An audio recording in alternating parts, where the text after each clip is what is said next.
Ano kaya ang meron sa batang ito? Kung sambahin ng mga kritiko ni Duterte ay wagas.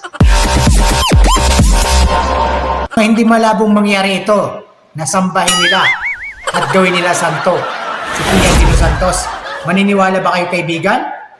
Or tama yung hinala ko, yung aking propesya at sambahin ng mga kritiko ni Duterte?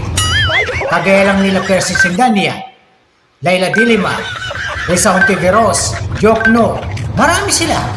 Nagmamahal kay Kian de los Santos. Gago! Pero ito ay namatay ito sa AJK. Pinagtatanggol nila. Ang abogado nila ay si Yaya Torre Conte. Ano kaya meron sa batang ito? Ba't ganun kalakas sa mga kritiko ni Duterte? Alam mo mga kababayan, sa nakikita ko, tama nga yung hinala ko na hindi malabong gawin nilang santo at sambahin. Dahil kung naalala ni mga kababayan, pinagawa ang panandambanan ng alaala para kay Kian de los Santos, itinayo sa San Roque Parish Church sa Caloocan. So anong ibig sabihin nito mga kababayan?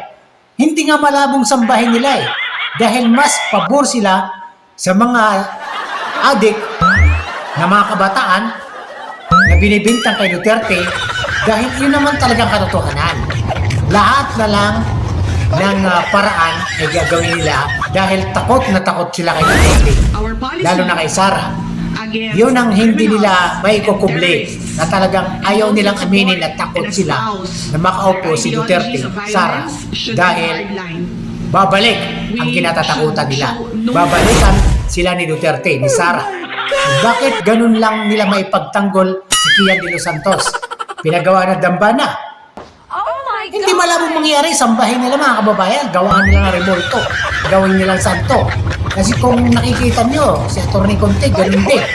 Pabor na pabor sa mga AJK kunwari na victims kuno ng war on drugs ni Duterte hanggang ngayon. Pinagtatanggol pa rin nila. Pero bakit sa ICC ay 303 lang? Na hindi pa naman talagang totoong mga pinatay. Yung iba nga, sinaling sila kay Duterte, binimukan lang. Namatay sa panahon ni BBM, yung mga anak nilang adiktos, binintang kay Duterte. Castro, ganun din.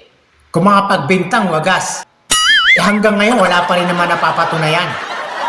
Nakurakot si Sara. Haka-haka lang yan. Guni-guni lang yan. So, mangyayari mga kababayan, bandang huli, babaliktad din ang mga yan. Hindi malabo mangyari yan, bumaliktad din ang mga yan. Magsasabi ng totoo. Pag wala na silang mahuthot, wala na silang maipalabas na pagkukunwari, pagsisinungaling, bandang huli lalabas din ng mga yan. Magsasabi rin ng katotohanan yan. Hanggang ngayon, wala pa rin naman napapatunayan. Nakurakot si Sara. Haka-haka lang yan. Guni-guni lang yan. So mangyayari mga kababayan, bandang huli babaliktad din ang mga yan. Hindi malabong mangyari yan, bumaliktad din ang mga yan.